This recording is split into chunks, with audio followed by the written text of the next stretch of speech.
We begin on the NDP leadership race. After a devastating federal election loss, the party will choose its new leader this weekend. There are 5 contenders running to lead the party. Voting is currently underway. The winner will be announced on Sunday. Avi Lewis is a candidate for the federal NDP leadership, and he joins me now. Nice to see you, sir. Thanks for coming on. Nice to see you, JP. At least I wish I could see you, but nice to be here. Thanks for joining us. So you've pulled in more than $1 million in donations. You say your campaign team is actually larger than the one here at Party HQ in Ottawa. Your list of endorsements is long. Is this shaping up to be a bit of a coronation? Never a word that I've liked, and anything can happen in politics, and I think especially if we get past the first ballot, who knows, but we've worked really, really hard. We all have. I mean, all 5 campaigns have had a different offer. I've been really honored to be in the race with my fellow candidates, and we're sprinting here to the finish line, and we're pleased to have had really great energy and momentum in the size and scale of our campaign, but it is up to the members, 98,000 of whom are not here in Winnipeg, so there's lots of people still online voting, and we're going to keep pushing it right till the deadline tomorrow night. One of your opponents in this race, Rob Ashton, says that you are kind of the divisive choice for the leadership. He says you've undermined provincial New Democrats. You mocked the Alberta NDP government, most notably the Environment Minister Shannon Phillips. You've been critical of the current BC NDP government at times. Given some of your past rhetoric, how can you be a unifier? I think if you look at my past rhetoric, it's been on points of principle, and New Democrats enjoy a rich and fantastic history of disagreements with a shared, rock-solid commitment to the fundamental values, which are about dealing with the horrific inequality in our society. That's what I share with my own Premier, Dave Eby in British Columbia, Rob Canoe, the Premier here, and I have a warm relationship with Naheed Nenshi. We've talked, and our teams are in touch all the time. There are all kinds of differences between a party that is making a federal offer to all Canadians on national issues and the regional and provincial political contexts and economies that all have their particularities. So, there's a way of describing these healthy democratic differences that is in itself divisive. I understand what happens in a leadership race, that different campaigns take different approaches. We have laser focused on the cost of living emergency for Canadians, on the fundamental crisis facing all of us, which is that we're working harder and harder. Life is more and more unaffordable. Meanwhile, Galen Weston is worth $20 billion, and big banks in Canada made $70 billion in 1 year, and those corporations and rich individuals are not being taxed enough, and we're watching our social safety net shred in front of our eyes, and now we have a government enacting austerity. These are the pressing issues. These are the issues that New Democrats agree on and that we've been fighting for decades and decades. You mentioned Naheed Nenshi. He is not there in Winnipeg this weekend. He's had some disagreements with the federal party in the past, especially as it relates to energy issues. You're against any new fossil fuel development. I was looking at the data today from StatsCan. More than 150,000 people work directly in oil and gas jobs. Many more work in jobs indirectly tied to the sector. The party lost, part of its working class base in the last election. Don't you risk further alienating some blue-collar workers by calling for this industry to be curtailed? Well, listen, JP, it's not me. It's a consensus in the world that oil is destabilizing our planet right now in many different ways.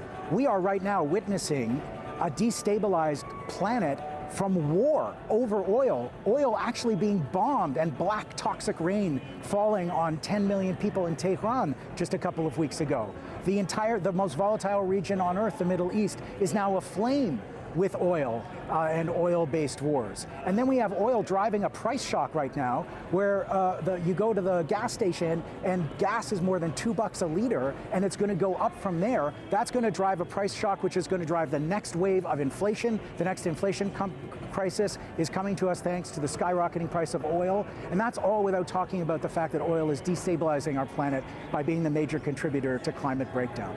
Those 150,000 oil and gas workers in Alberta and across this country country, in Saskatchewan, in Newfoundland. They deserve our thanks for keeping the lights on for more than a century in this country.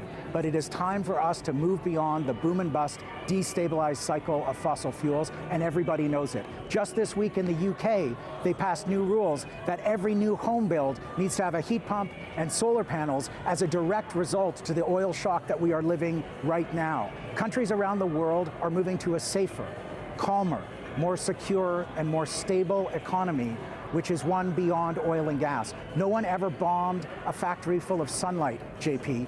No one's ever gone to war over the wind. We need to have a more secure and stable future, and everyone on Earth knows what that looks like. And we in Canada have been throwing our lot in with the United States by doubling down on fossil fuels, on militarization, and on unchecked generative AI. We in the NDP have a different vision, a different path to offer Canadians. One of more stability, one of more security, a calmer, safer, healthier future, where we put the vast resources of this country directly into solving the actual crises in our healthcare system, in the price and the skyrocketing cost of living, and in the daily emergencies that Canadians face. On the issue of Iran, the government is preparing to help potentially open up the Strait of Hormuz with some of our NATO allies, but only if there's a ceasefire in these hostilities.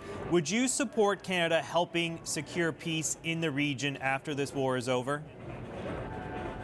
Of course. I mean, the NDP is the party of peace, and we believe that Canada should use its standing on the international stage to encourage negotiation to get people back to the table. But unfortunately, the Prime Minister has sent a lot of mixed messages when in this reprehensible, illegal attack by Israel, still committing genocide in Gaza, and the United States still threatening to annex us. And in the first hours of that attack, the Prime Minister celebrated it. Then he walked it back, and now he's trying to find a new position which is more in sync with Canadians across the country who don't want Canada to be supporting these Trump-led wars of adventure and destruction. And so, of course, we support bringing parties together and negotiating peace. But let's remember that it is oil, the United States' addiction to the interests of the fossil fuel industry, and other completely impenetrable reasons known only to Donald Trump that started this destabilizing and started this price shock, which is going to affect every single one of us, which is already driving up the price of everything in Canada. And so, yes, we need a quick end to it, but also we should never have supported them getting into it. And we have to act as a country on the international stage which calms things down and prevents these kind of reckless interventions which are destabilizing our daily lives. A vacancy will soon open in the Toronto riding of Beaches East York. The Liberal MP there is leaving for provincial politics. If you win this leadership, will you run in a by-election there? Well, we're going to figure out what happens if we win on Sunday. We're making lots of plans about the transition, if needed, about places where I might run. My primary focus, and I've said this many times, is on rebuilding a party that is at the bottom of our electoral cycle, but is already resurgent, as we've seen in the extraordinary energy and turnout at our rallies, the scope of our campaign, and the way that our base has been electrified by the renewal of the party along the lines that our campaign has led with. So I'm really, really interested in building us back as a fighting force. We need to reinvigorate our riding associations, as we've already started doing, and actually identify local candidates, be election ready. It may be that the Prime Minister achieves a majority through floor crossing, which is not ideal, and I don't think anyone really thinks that's how our democracy should work. But we need to be ready. And so a party without status and a party with a debt is a party that needs a lot of building at the base, and it's been thrilling and exciting to see that the NDP comeback has already begun in this campaign, and that's going to be my focus until I feel we can lead into an election. Other folks in the party say, though, that part of being ready is being in Parliament to take on the Prime Minister. I mean, that's Heather McPherson's sales pitch to members, that she's already an MP, she already has a seat in the House of Commons. We heard from former NDP leader Tom Mulcair. He said that, you should be in the House to take on the Liberals if you want to be a viable opposition leader. He says that the reason why you might not be running is because you're worried you won't win. Why not make the leap sooner rather than later? Well, JP, thank you for giving me the opportunity to say that I have no intention of taking advice from Thomas Mulcair. I think that he started the process of our undoing as a party with a clear position on the progressive side of the spectrum. And I'm going to take advice from the people around me and the people in the actual NDP right now who have strong feelings about what our party needs. I would love to be in the House of Commons. I ran twice in places that I lived, places that had never been won by the NDP. I did well in those elections. The last election, we all got taken out by a wave of fear of Trump. And I will be back in the House of Commons. Whether or not that is the absolute priority is something that we're going to figure out going forward. But we got lots of exciting work to do in the NDP. And it's worth reminding people inside the Ottawa bubble that the rest of Canada is out here. And the opportunity to crisscross the country for almost 7 months, to meet people in communities, to actually experience with Canadians the hardships of daily life these days, and to talk about exciting solutions that would make people's lives easier, that feels like where politics is right now for the NDP and for me.